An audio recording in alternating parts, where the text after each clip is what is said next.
He promised her forever until she opened his laptop and saw the folder labeled Wedding.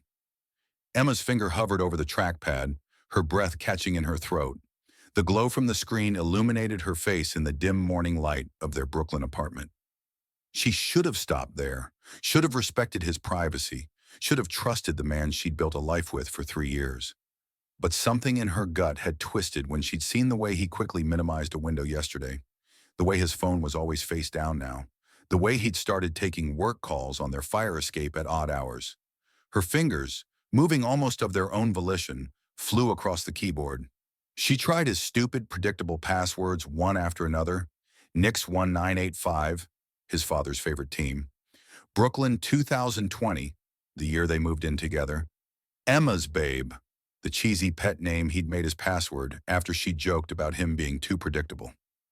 On the third try, the screen unlocked with a damning flicker, revealing a folder simply labeled Wedding.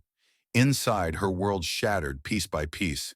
Venue contracts for the Pierre Hotel, signed last month. Catering invoices featuring all of Mark's favorite foods, none of the southern dishes she'd introduced him to. A seating chart with Sarah's name, her best friend Sarah, next to bride in crisp official font, and one final file that made her blood run cold. For your eyes only. The coffee in Emma's mug had gone cold, forgotten in her trembling hands. She sat frozen at their kitchen table, the pale morning light creeping through the blinds they'd picked out together at that little shop in Soho. The laptop screen burned her retinas, but she couldn't look away. June 15th, the Pierre Hotel, Sarah Elizabeth Carter and Mark Robert Donovan. The date glared at her, just 3 weeks away. 3 weeks until the man she loved was set to marry her best friend. Her stomach twisted violently, the half-sipped coffee threatening to come back up. 3 years. 3 years of building a life together flashed before her eyes. She remembered how he'd laughed at his own terrible impressions of her southern aunts during last year's family reunion. How he'd pretended to like her dad's famously dry ribs just to be polite. How he'd held her hair back when she'd gotten too drunk at his company Christmas party, whispering against her temple, "You're the best thing that's ever happened to me." All lies. Every tender moment, every whispered promise, every "I love you," all just lies. A sharp, humorless laugh escaped her throat. She should have known, should have seen it coming. The signs had been there all along if she'd cared to look.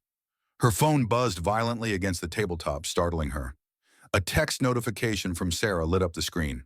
"Still on for lunch? Need to tell you something." Emma's fingers tightened around her phone until her knuckles turned white. She could reply, could play dumb, could sit through lunch at their favorite bistro and listen to Sarah gush about her surprise over kale salads and overpriced rosé while knowing the whole time. But then, the distinct sound of a key turning in the front door lock cut through her spiraling thoughts. "Babe?" Mark's voice carried down the hallway, cheerful and completely unaware. Just another normal Saturday morning in his mind. "I got your favorite croissants from that place on Fifth you love, and—" His words died in his throat as he stepped into the kitchen doorway. The paper bag in his hands crumpled as his grip tightened, his easy smile slipping away as he took in the scene before him. Emma at the table, his laptop open to the damning folder, her face a mask of quiet, terrifying fury. For one endless heartbeat, neither of them moved.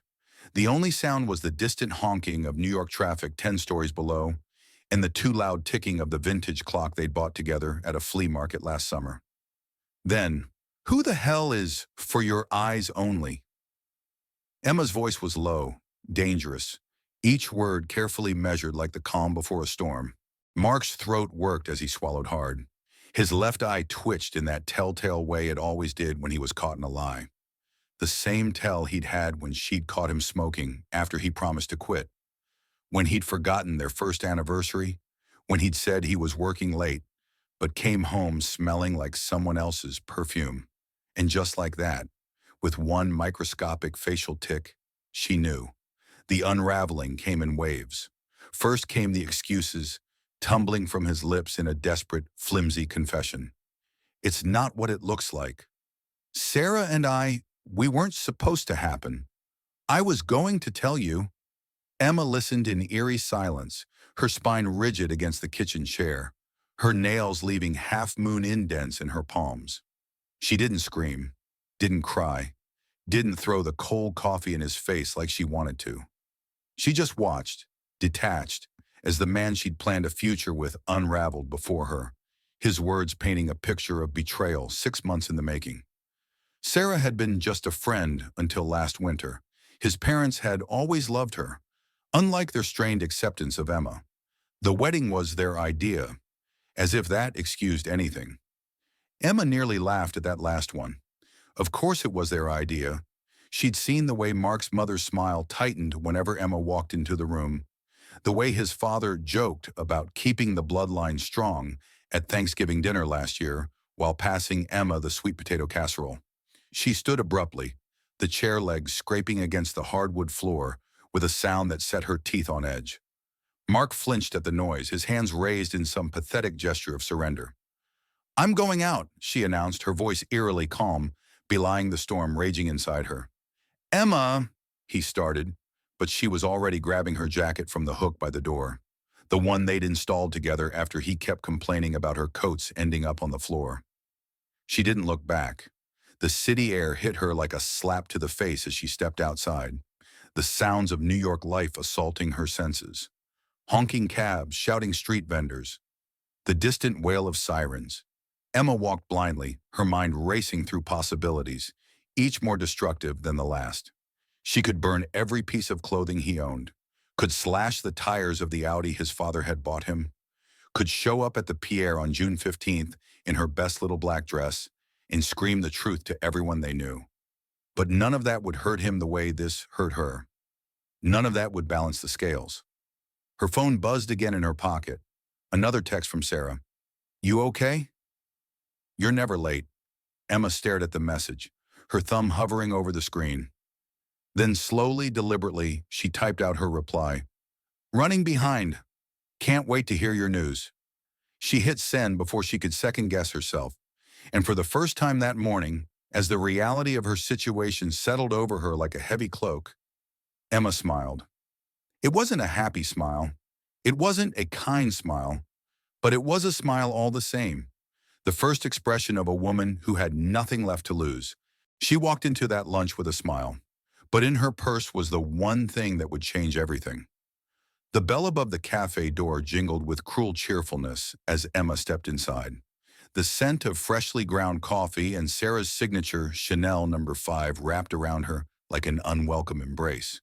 3 years ago, at this very table by the window, Mark had first held her hand across the checkered tablecloth and whispered, "You're unlike anyone I've ever met." The memory tasted like ash now. Emma's fingers tightened around the strap of her leather purse, feeling the sharp edges of the USB drive digging into her palm through the fabric. She'd spent the entire morning meticulously copying every file from Mark's secret folder, not just the wedding contracts, but the emails, the receipts, the incriminating photos. The cafe's air conditioning raised goosebumps on her arms as she spotted Sarah sitting alone at their usual table, her left hand conspicuously hidden in her lap. "Sorry I'm late," Emma lied, sliding into the wrought iron chair with practiced ease. The metal was cold against her thighs, even through her jeans. Sarah's smile flickered like a dying light bulb. "No worries. I just got here myself." Another lie.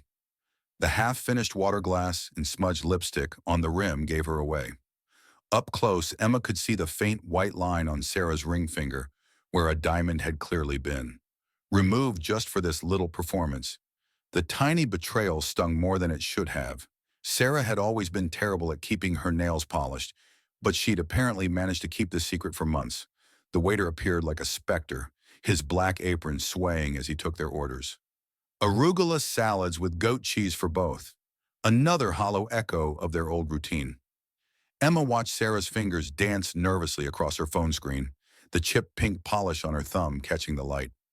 Waiting for a text, no doubt. From him. The USB drive burned a hole in Emma's consciousness as she pretended to study the menu. She'd prepared 3 copies, one hidden in her safety deposit box, one mailed to her sister in Atlanta, and this one nestled between her lipstick and pepper spray. "So," Emma said, stirring her sparkling water with a straw. The ice cubes clinked like wind chimes in a hurricane. What was it you wanted to tell me? Sarah's throat moved as she swallowed. Her hand crept toward her purse. Emma caught a flash of ivory lace peeking through the opening. Invitations, perhaps. The sight sent a jolt of electricity down Emma's spine. Before Sarah could answer, Emma's phone buzzed against the table. The screen lit up with a notification from their shared cloud storage. One new file uploaded, June 15th, wedding reel seating chart.pdf. Sarah's espresso-colored eyes widened. The blood drained from her face so quickly Emma could practically hear it rushing downward. She knew. Emma took a slow sip of water, letting the silence stretch until it became its own presence at the table. Outside, a taxi honked. Somewhere in the kitchen, a plate shattered. Funny story, Emma said, setting down her glass with deliberate calm. I think we're both dating the same man. Sarah's mouth opened, then closed. Her manicured fingers fluttered to her collarbone, where a tiny love bite peeked above her silk blouse. The door chimed again. Across the cafe, Mark burst in like a storm front, his usually perfect hair disheveled, a bouquet of yellow roses clutched in his shaking hands. The flowers trembled as his gaze locked onto theirs. Yellow roses. Sarah's favorite, not Emma's. Another tiny knife twist. Emma didn't move, didn't blink. Just watched as the man she'd loved advanced through the maze of tables, his polished loafers scuffing against the tile. The entire cafe seemed to hold its breath. Then Sarah did something unexpected. She reached into her purse and pulled out not a wedding invitation, but a folded piece of hospital stationery. When she flattened it on the table, Emma saw the words obstetrics and gynecology printed across the top. I was trying to tell you, Sarah whispered, her voice breaking. I'm 10 weeks pregnant.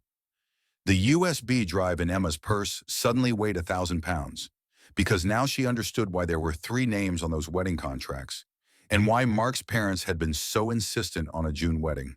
The game had just changed entirely. The ultrasound photo slid across the table like a declaration of war. Emma stared at the grainy black and white image, the dates printed in the corner burning into her retinas. 10 weeks, right around the time Mark had gone fishing with his dad for that long weekend. The same weekend he'd returned smelling like Sarah's vanilla perfume instead of lake water. Sarah's manicured finger tapped the blurry shape in the center. Due December 18th, she whispered, her voice cracking like thin ice. We weren't trying, it just happened. Mark made a strangled noise behind them. The yellow roses trembled in his grip, petals falling like confetti onto the cafe floor. Sarah, what the hell? Emma's laugh cut through his words like a scalpel. Let me guess, she said, plucking the ultrasound photo between 2 fingers. This is why your parents suddenly approved of your relationship? She turned the image toward Mark. Funny how a white grandbaby changes everything. The cafe around them had gone preternaturally quiet. Silverware hovered midair. A barista's espresso machine hissed like an angry cat. Sarah's hands flew to her stomach in an instinctive protective gesture. It's not like that, she breathed, but the way her eyes darted to Mark told Emma everything. Emma reached into her purse. The USB drive felt heavier than lead as she placed it carefully on the table between them. You should see what else I've found, she said conversationally. Like the prenup your father drew up, Mark. The one where Sarah gets nothing if she gains more than 30 pounds during pregnancy. Mark's face turned the color of old milk. That's not...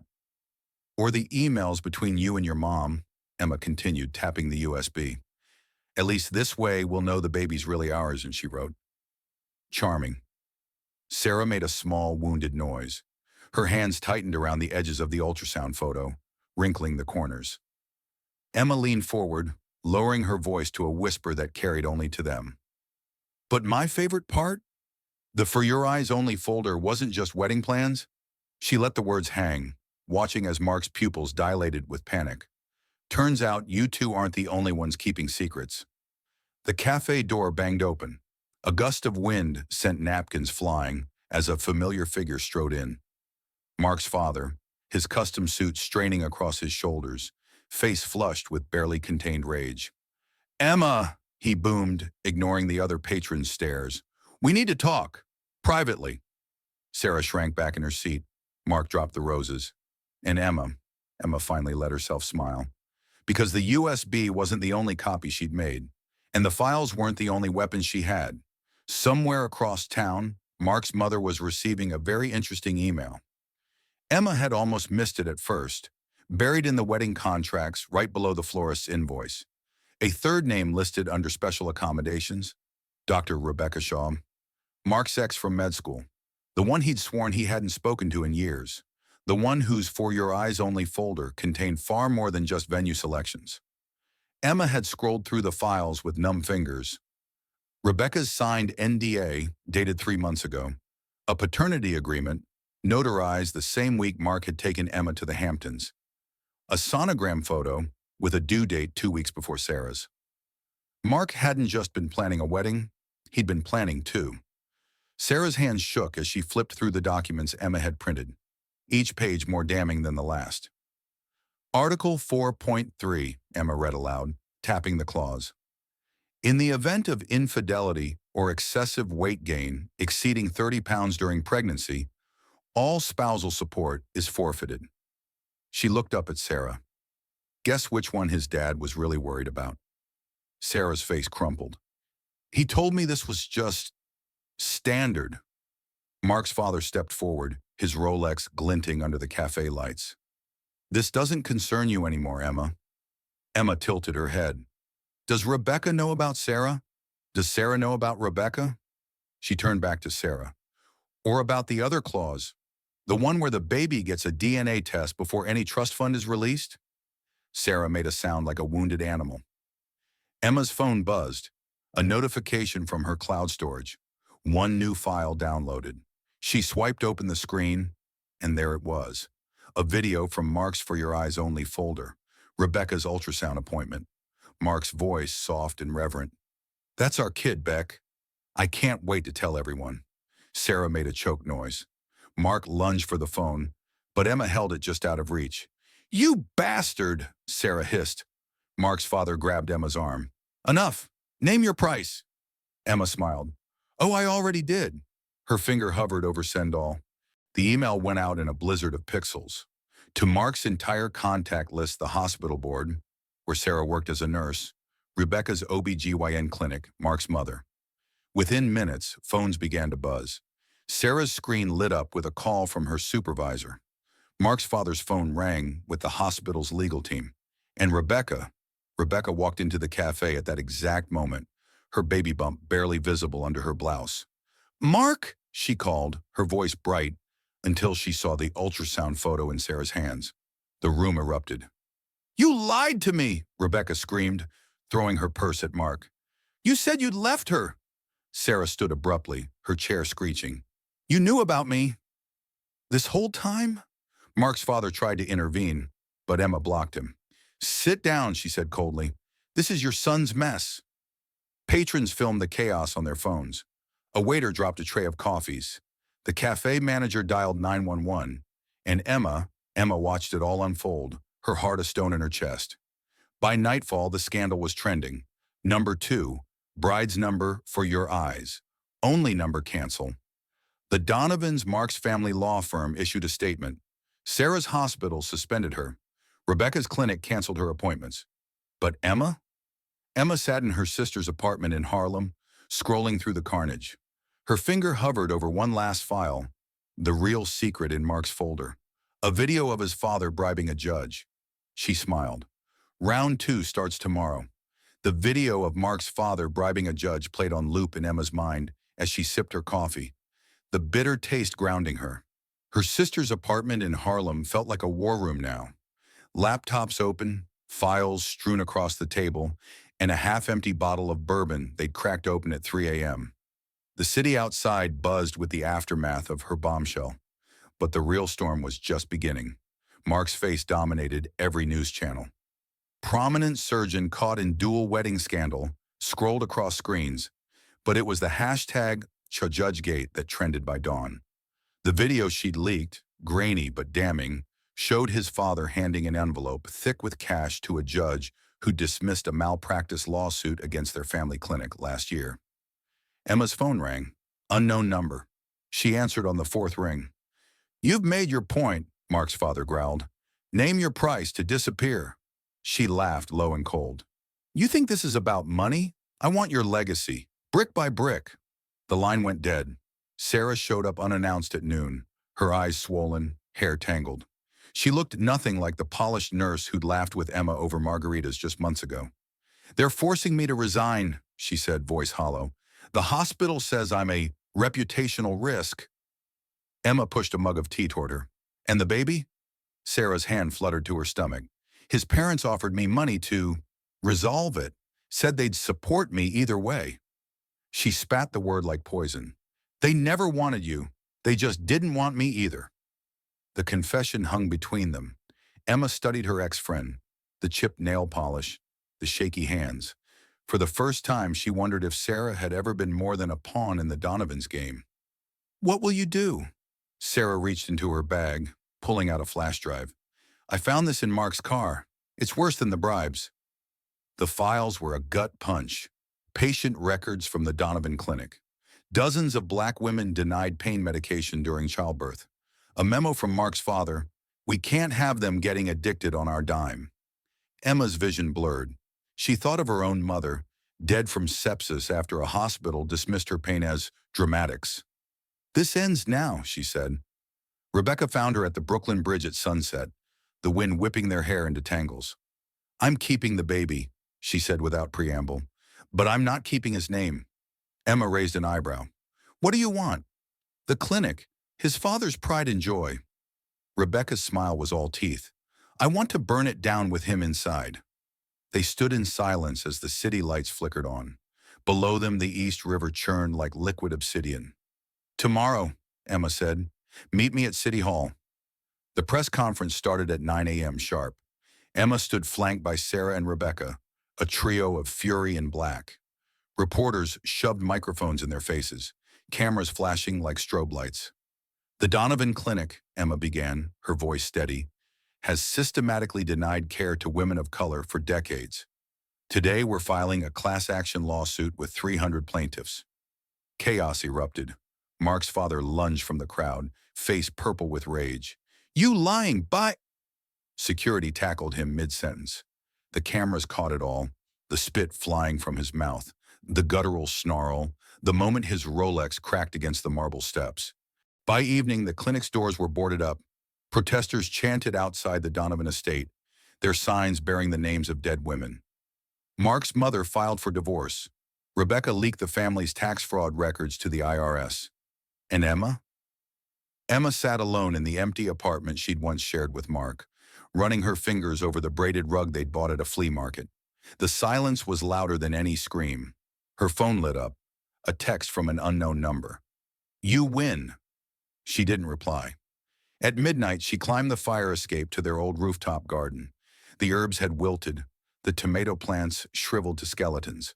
But in the corner, a single sunflower had burst through the cracks, its golden face turned toward the moon. Emma snapped a photo and posted it with no caption. The likes poured in. The comments called her a hero. But as she sat there staring at the ruins of what she'd once loved, she wondered if this was what victory tasted like. Ash and loneliness and a hollow kind of peace. Somewhere below, a siren wailed. Somewhere above, a star fell. And Emma Donovan Williams, née Jones, began to laugh. The city burned with the Donovan name. Headlines screamed for weeks. Clinic scandal rocks, elite medical world. Dynasty crumbles, fraud, racism, and revenge. Emma's face became a symbol, splashed across the magazines as both villain and saint. She stopped reading the comments, stopped answering calls, stopped everything except walking the streets at night, her hood pulled low, watching the protests turn to vigils turn to silence. Sarah's baby was born in March, a girl with her mother's hazel eyes and a cry that could shatter glass. She named her Grace. No middle name, no father listed. When Emma showed up at the hospital with a stuffed elephant and a check from the lawsuit fund, Sarah didn't smile, but she didn't slam the door either. She'll know the truth, Sarah said, staring at the baby's tiny fists. All of it, Emma nodded. She'll be stronger for it. Rebecca vanished. One day she was there, burning court documents in her apartment sink. The next, gone. All she left was a postcard from Reykjavik, On the back, scribbled in red ink, "Found a better volcano to dance on. Don't look for me." The IRS froze the Donovans' accounts. Mark's father got 5 years in a white-collar prison, his mugshot a Rorschach test of fury. Mark himself disappeared into rehab, then a monastery, then a podcast where he sobbed about generational trauma and the monster my father made me. No one listened. Emma tried to return to the hospital, but the smell of antiseptic made her nauseous. The sound of monitors echoed with Sarah's voice. They denied them painkillers. She lasted 3 shifts before quitting.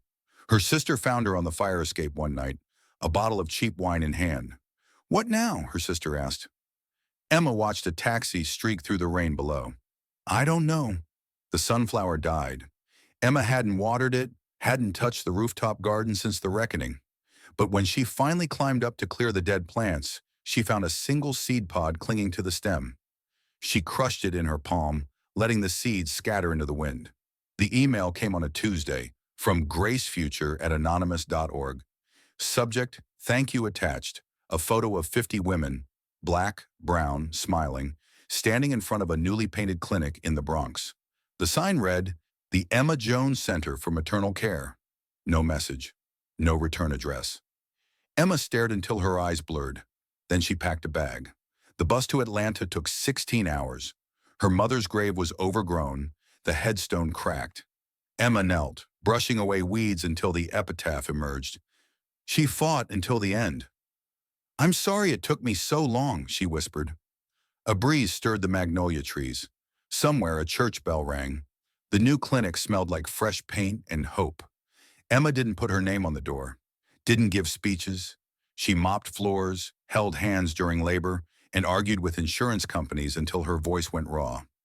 At night, she slept on a cot in the storage room, lulled by the hum of the neonatal unit. One morning, a young woman gripped her arm during contractions. "I read about you," she panted. "You're the one who took down the Donovans." Emma adjusted the IV. "That's not who I am anymore." The woman laughed through tears. "Bullshit. You're exactly who I needed today." Sarah showed up in July, Grace strapped to her chest. "Heard you're doing good work," she said, nodding at the clinic. Emma handed her a clipboard. "We need a nurse." Sarah hesitated. Then she took the clipboard. The last time Emma saw Mark, he was standing outside the clinic in the rain. Thinner, paler, a beard hiding his jaw. "I'm sorry," he said. She waited for more. It never came. "You don't get to apologize," she said finally, "but you can donate." He left a check for $10,000.